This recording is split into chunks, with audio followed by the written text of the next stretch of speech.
sempat, apa kabar? Semoga masih dalam keadaan sehat dan juga tetap semangat dalam belajar walaupun suasananya mendung ya dan agak gerimis, tapi semoga itu tidak mematahkan semangat kalian dalam belajar. Nah, hari ini kita lanjut lagi materi IPA kita.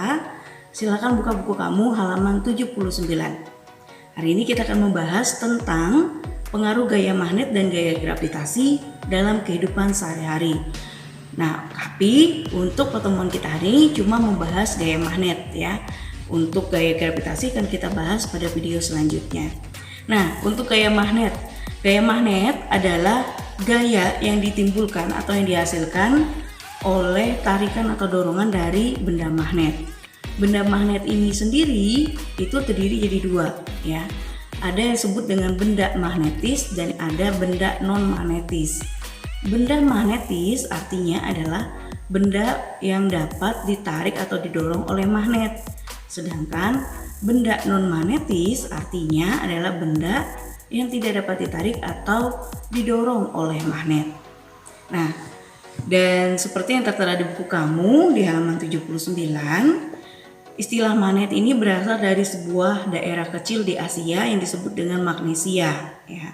Di mana di tempat itu manusia pertama kali menemukan sebuah batu yang mampu menarik besi ya. Dan batu ini dikenal dengan istilah magnet alam ya, atau magnet alami.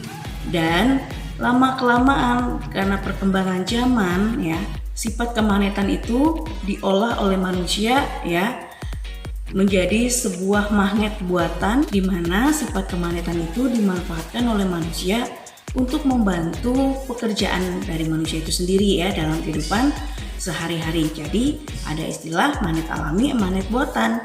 Kalau magnet alami itu tersedia dari alam, sedangkan magnet buatan itu adalah buatan dari manusia untuk membantu pekerjaan mereka. Nah, dan di magnet ini juga ada istilah kutub ya. Ada yang namanya kutub selatan, ada kutub utara. Nah, di mana di dalam kutub pada magnet ini terjadi yang namanya gaya tarik menarik ataupun gaya tolak menolak. Gaya tarik menarik itu akan terjadi jika kutub yang berbeda itu didekatkan. Misalnya kutub utara didekatkan dengan kutub selatan, maka akan terjadi gaya tarik menarik. Sedangkan jika kutubnya yang sama itu didekatkan, maka akan terjadi gaya tolak menolak, yang dimana artinya jika kutub utara didekatkan dengan kutub utara, maka akan terjadi gaya tolak menolak. Jadi artinya kalau dia berbeda nama kutubnya, maka dia akan tarik menarik, sedangkan kalau dia sama, maka dia akan tolak menolak. Nah, di buku kamu pun ada gambarnya ya di halaman 79 ya. Di sana ada kutub magnet selatan dan ada kutub magnet utara. Dan di buku kamu di halaman 80 juga bisa kalian lihat ya. Di sini ada gambar magnet. Nah, di sini ada dua magnet di mana kutubnya berbeda. Di sini ada kutub utara dan di sini ada kutub selatan.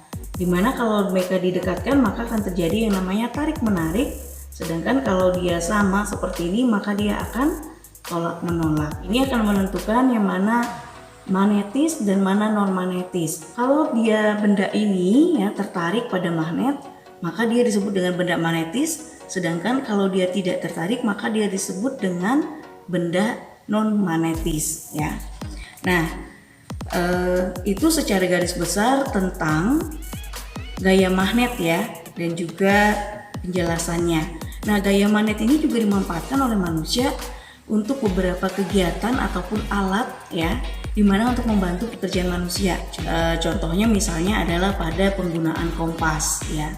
Nah, pada kompas ya itu digunakan pemanfaatan gaya magnet, yaitu pada bagian jarum dari kompas ya untuk menentukan arah mata angin. Selain itu juga dalam kehidupan sehari-hari penggunaan dari magnet ini misalnya adalah untuk memindahkan barang-barang ya yang terbuat dari besi dan berat itu bisa menggunakan magnet seperti yang ada di buku kamu di halaman 80 ya.